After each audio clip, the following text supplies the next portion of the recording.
From the blackness was she born, the light she was taught to scorn, the gossamer web she weaved, a snare she would conceive, but when the light she finally met, 'twas a sight she would not forget. She had no name when she first opened her eyes. She had never been given one. For 400 years she had gone without a name, her home changing from location to location. She went unnoticed by most, and she appreciated that solitude. Like her family before her, she enjoyed the dark, the solitude, the quiet, and the dank. She would make her home where it was dark and private, but there were times that the people, the humans, they did not leave her be, and she hated them, or rather, she hated most of them. She was a spider. She was supposed to hate humans, hate them for ruining her beautiful webs, for trying to crush her under their feet. And for so long she did just that, detested humans privately. But then something happened, something that changed everything. As she crawled onto her new knees, she felt her face. It was soft and smooth. She felt the delicate new fingers she had on her hands, the fleshy sensation of human arms. Yes, she could feel it. She was human, or looked it at least. She rose to her feet and walked awkwardly at first to the pond near where her web had been. There she saw her face. By human standards, she supposed she was beautiful. By spider standards, she was just another human to fear and to hate. And a part of her did hate this face of hers with her almond eyes, long black hair, supple features, pouty lips. But she couldn't hate it now. Not if it would work. And then her mind thought to the boy. 20 years ago. It had been 20 years ago. The spider had built her web in a garden. The insects there were plentiful, abundant, and juicy. She liked this spot, but this summer she kept receiving a visitor. He had to be 15 or 16 years old at most. He was a boy of the samurai, a boy named Eijiro Tachibana. She knew that name because it was the same name his grandmother shouted when he was out too late. At first she would attempt to ignore the boy, but he noticed her. He often came to her web to watch her. It made her uncomfortable. She was irritated by him. He would surely destroy her web or prod at her with sticks. Sometimes he would drop roaches or crickets into her web as if to feed her. How dare he insult her, she thought. She could catch her own food. She hated the boy. She feared him, feared his big smile and laugh. He mocked her, his face always a foot away from her web. Eijiro came to her web often, almost every day. After a month or two of this, she grew used to him. He never struck her or messed her with her silk home, and though she at first scoffed at his gifts of bugs and frogs, she began to take to them. They were not bad, and he always seemed thrilled when she attacked and snared them. Why was he so entertained? What was enjoyable about her feeding? Why would a human care? She didn't understand Eijiro, and soon his smiling face began to haunt her. In the fall, she began to fatten herself to prepare for the winter months. The spider heard movement and thought Eijiro had come with food once more. She crawled out to meet him, only to see something else. A woman was there, old and narrow-eyed, but those narrow eyes widened in fear at the sight of her. With a shriek, she raised her foot to stomp on her. Panicked, the spider flew away, running for the bush that she used as an anchor for her web. She missed the foot, but her web was devastated. She didn't look back. The woman was still stomping, screaming about the wretched spider. As she fled, despair filled her heart.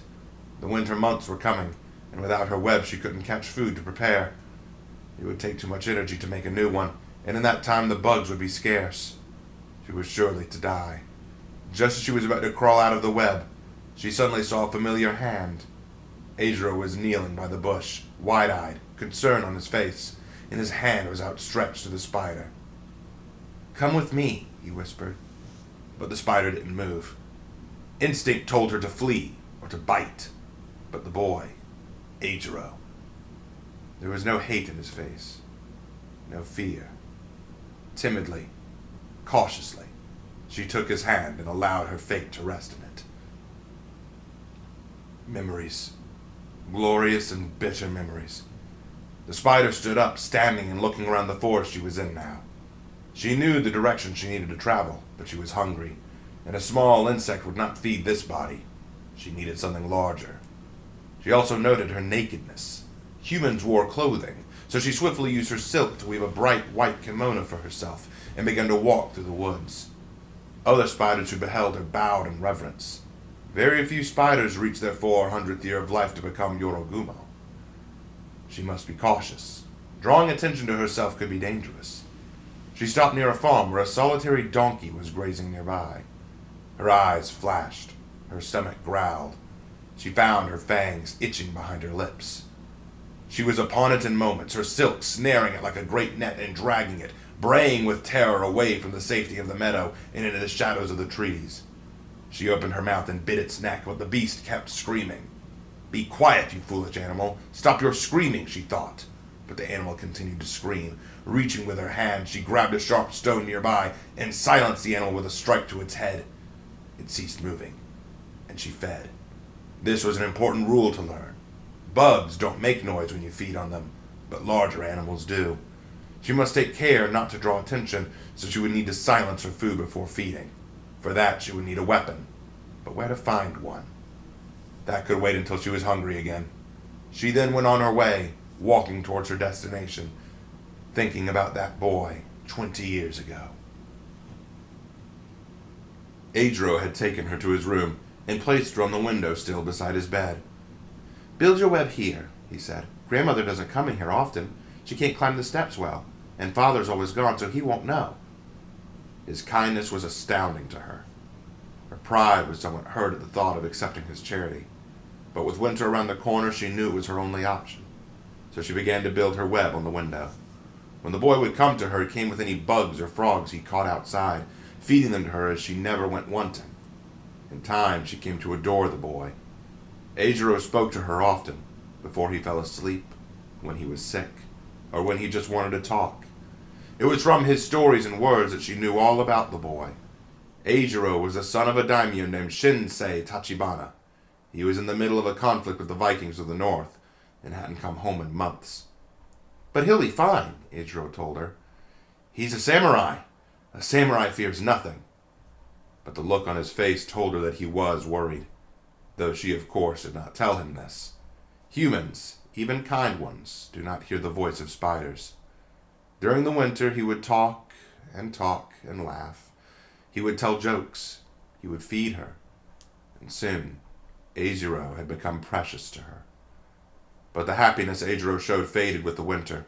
In the first month of spring, a samurai appeared in Eijiro's home and had a message for him.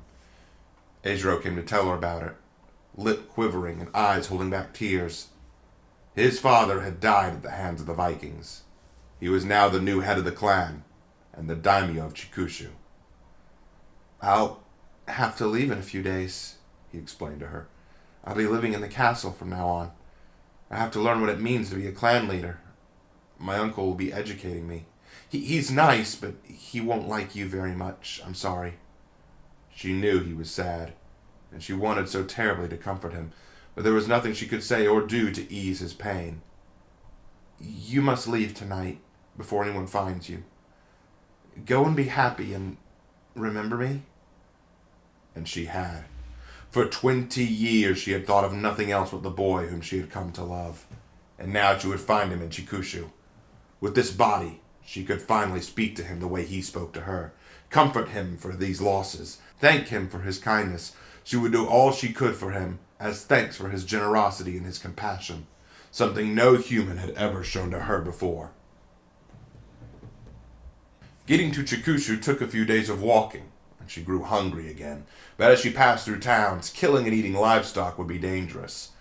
Instead, she tried her hand at eating the rice and pickled vegetables of the samurai. The rice was tasteless but filling, though the vegetables were bitter and burned her tongue. She needed flesh, blood, and meat. She knew what she could do. The way the men in town stared at her, drooling, whispering, beaming. Deep down she knew what her instincts told her to do. They were food to her now. She could dine on any of these hungry men. But then her mind thought to Eijiro. No. He would be upset if he knew that she fed on humans. For his sake, she would refrain, though it was very tempting. When she reached Shikoshu, she began asking around about the daimyo.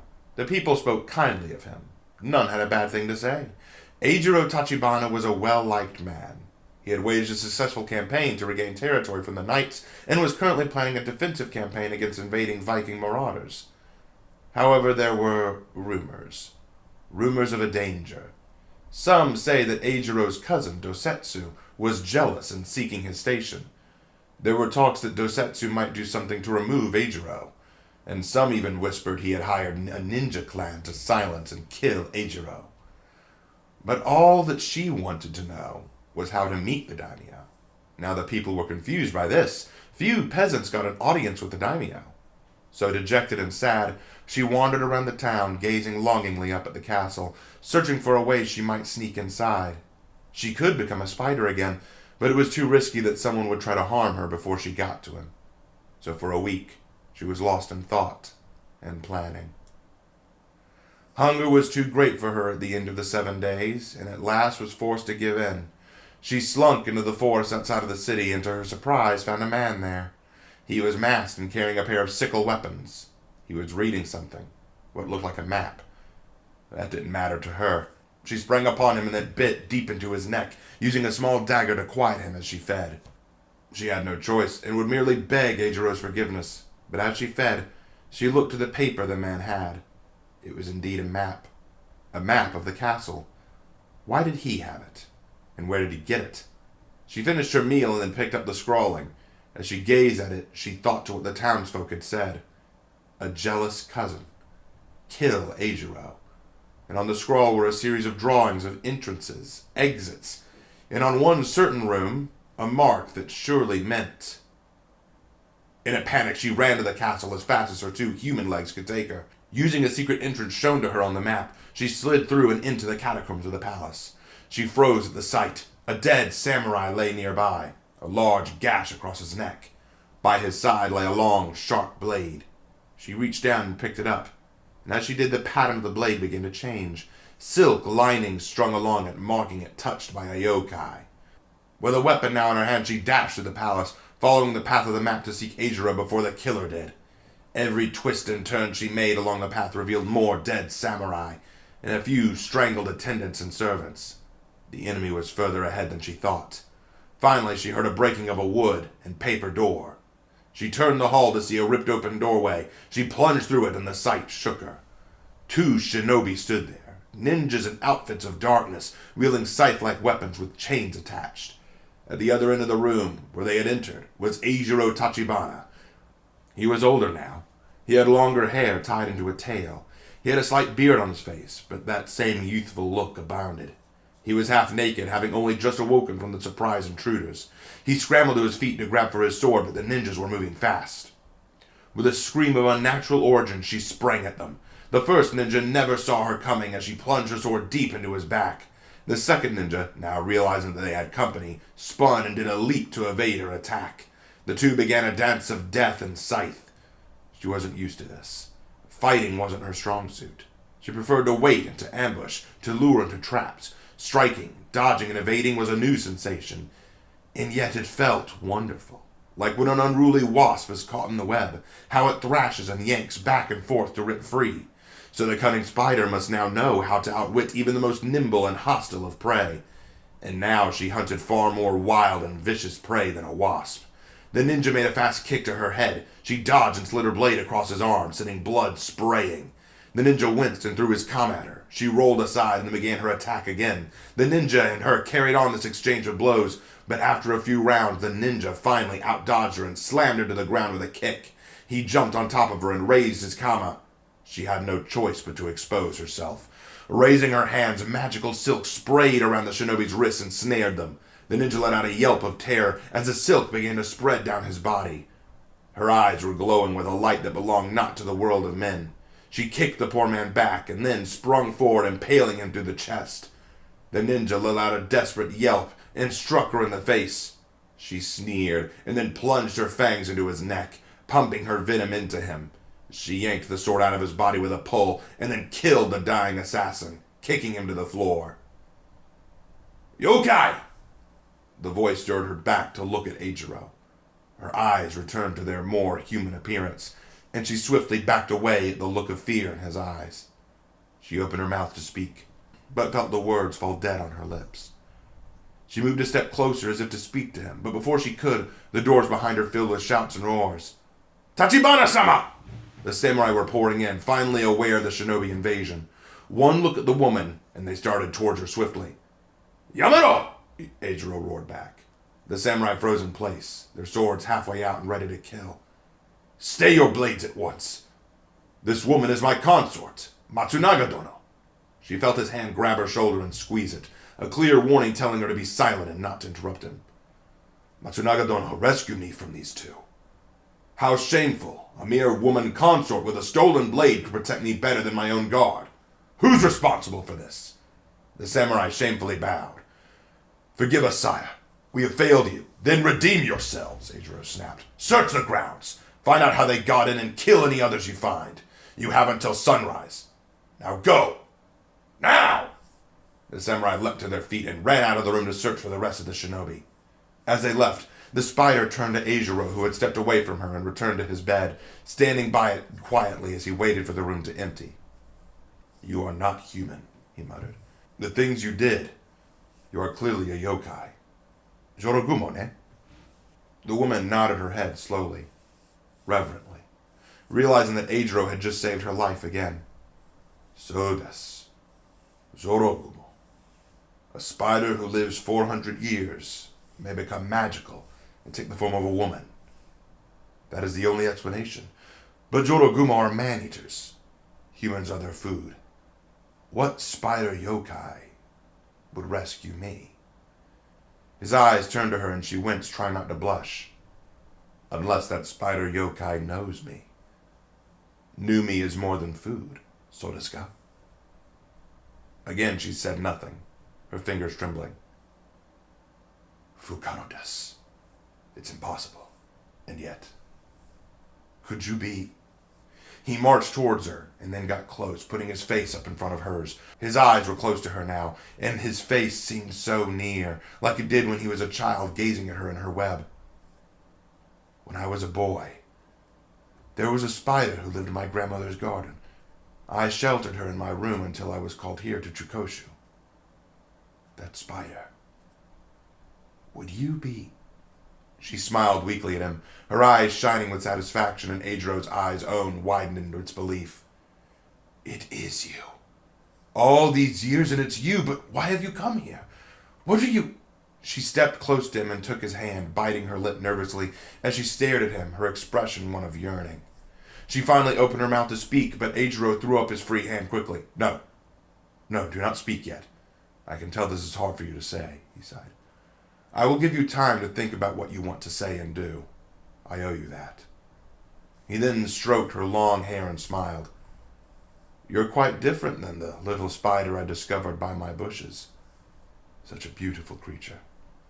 His words ignited excitement in her. "But you need a place to stay, and a windowsill will not be sufficient. I shall arrange a room for you, and food to be brought immediately, and you will, I suppose, need a name. I called you Matsunaga-dono before to get my guard off your back, so I must now give you a personal name, eh? Rio. Hi, Rio. Hence, you are Matsunaga Rio-dono, my consort." Rio, as she was now called, remained in the court of Eijiro and followed him often. When he called, she would come, and they would talk, long into the evenings and about any topic they thought of. But more than that, Rio became Eijiro's closest protector. Her yokai abilities made her a threat, but Eijiro forbid her from using them publicly. So she dedicated herself to the sword, donning armor and fighting on behalf of her beloved. When servants and attendants came to wake Eijiro some mornings, they swore that there was a spider infestation, for his room would often be filled with cobwebs and silk threads. They couldn't understand why, and Eijiro never explained, but rumors circulated all the same about the unnatural beauty that hovered beside the daimyo. Eijiro forbid any man from touching her or going near her on pain of death. The few foolish enough to try often went missing, with no explanation. But despite the horrifying rumors, the province of Chikushu flourished, and the castle came by a new name, a name that citizens of Ashfeld and Valkenheim came to fear, leading to the perpetual safety of the city. The castle was known as Kumo no Ryoiki, the Spider's Lair.